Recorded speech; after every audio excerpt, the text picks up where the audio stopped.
Technically, madali naman talagang mag-drive ng automatic.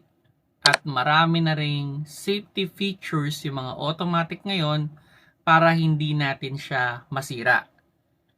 Ang pinaka-advantage ng automatic than manual is, kumbaga, hindi na siya namamatayan ng makina na kung mali yung timplada ng clutch tsaka gas mo, pwedeng mag-off yung makina. Hindi mo na kailangan mag-isip kung ano yung cambio and hindi na rin siya umaatras katulad ng manual. So, maraming advantages yung automatic, madali siyang i-drive, yes. Pero syempre, there's some precaution din, para mas mapatagal natin yung automatic natin. At ngayon, i-discuss ko sa inyo kung ano ba yung mga ideal o yung mga hindi nyo dapat gawin pag kayo ay magdadrive ng automatic. Hello mga paps, I'm Kuya Shane at kung meron kayong kilala na mag-aaral ng automatic na kotse or gusto matuto tungkol sa pagdadrive, yun, pwede nyong i-share tong video para at least magkaroon sila ng konting idea kung ano ba yung mga hindi ko pwedeng gawin o hindi ideal kong gawin pag ako ay magdadrive na ng isang automatic. At ito, number 1 dyan is yung shifting gear while the car is still moving. Ayan. So, sa automatic kasi, pag tayo ay mag-shift ng gear, highly recommended na dapat naka full stop ang isang sasakyan. So like for example, tatanggalin natin sa park, going to reverse, kailangan naka full stop tayo. Or from reverse, going to drive, kailangan naka full stop tayo. Or drive, going to reverse, kailangan naka full stop tayo. Like for example, magpapa-atras abante tayo sa isang kalsada, like mag-U-turn tayo at kailangan nating mag-atras abante. So, hindi recommended na nasa reverse tayo, umaatras pa yung sasakyan, bigla mong ikakambyo sa drive para umabante. Pwedeng masira yung transmission yan. Pwedeng gumaralgal yung transmission ninyo yan. So, hindi yung recommended, no? Dapat, bago nyo i-shift sa drive, kailangan naka full stop muna kayo para sa ikatatagal ng inyong transmission o ng inyong kotse. Okay? So, every time na mag-shift tayo from park to reverse to drive, dapat laging naka full stop. Okay? Then number 2, using the handbrake o not using the handbrake when parking. Ayan. So, yung mga hindi gumagamit ng handbrake pag nagpa-parking. Yan. So, ang automatic kasi, pag nilagay mo yan sa park, meron na yung parang brake na hindi mo na basta-basta talagang maitutulak yan. Kasi merong naka-engage na parking pole dun sa transmission. Pero, wag na wag natin iaasa dun yung paghinto ng sasakyan.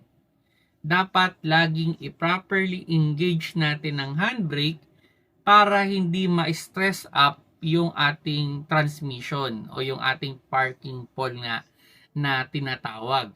At kung tayo ay nasa isang inclined na parada, like pababa o paakyat man yan, siguraduhin natin na ang nag-hold ng weight ng ating sasakyan para hindi umatras o umabante ay yung ating handbrake, hindi yung ating park.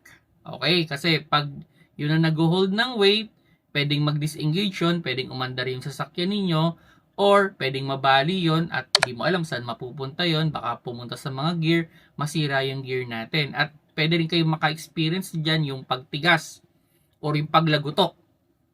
So para maiwasan yung pagtigas ng shifter ninyo, kailangan handbrake ang nag-hold ng weight.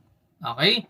Then yun, number 3, yun, using neutral while driving downhill. Ayan.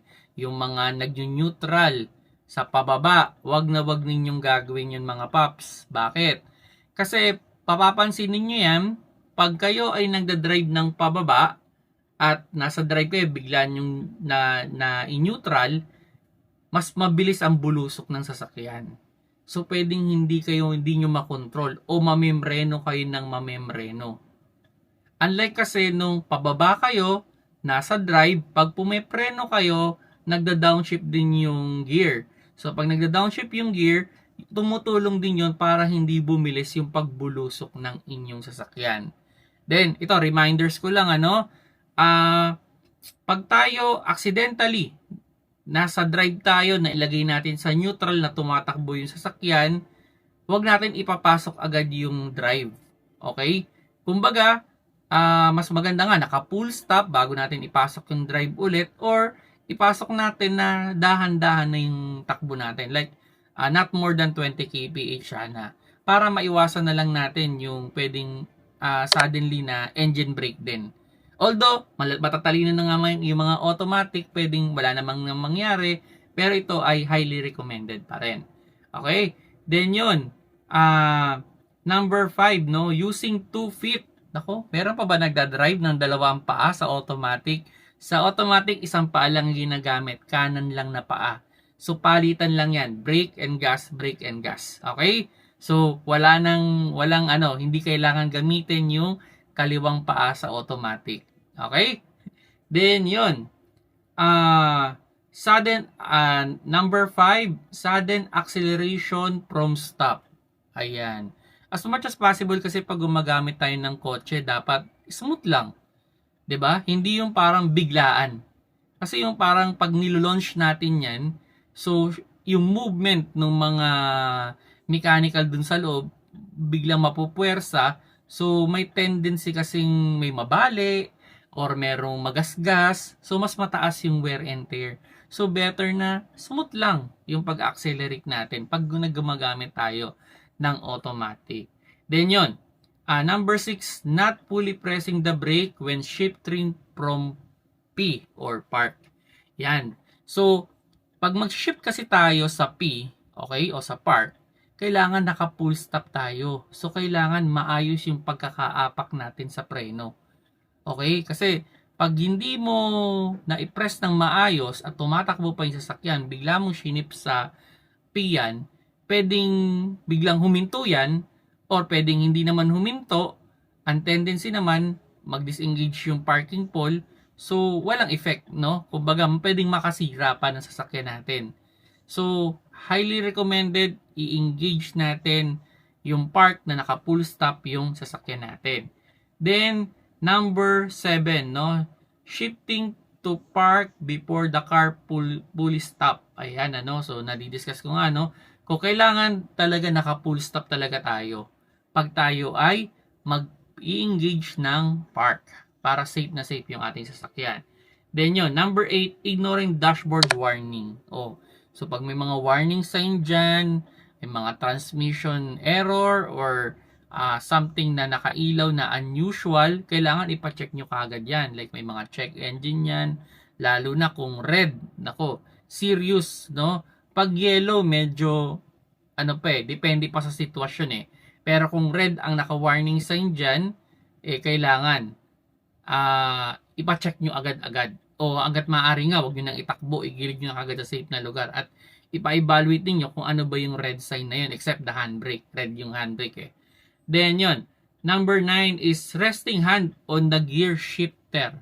Ayan yung mga galing sa manual. Minsan sobrang laging hawak nila yung shifter. Wag nyo hahawakan na yun kasi pwedeng ilipat mo sa ibang gear or pwede namang mabali mo yung shifter. So, tanggalin natin yung mannerism na yon. Yan. So, yun lang naman yung mga common mistake no ng mga new car driver ng automatic. So, ito sana nakakuha kayo ng konting idea no kung paano ba yung tamang pag-drive o ano ba yung mga hindi ideal na gawin. At kung may mga maidadagdag pa kayo, comment down below nyo na lang. And i-discuss din natin yan. Yun, share nyo tong video na to para sa mga nagda-drive ng automatic o mag-aaral pa lang mag-drive ng automatic. Salamat sa panonood. Keep safe mga paps.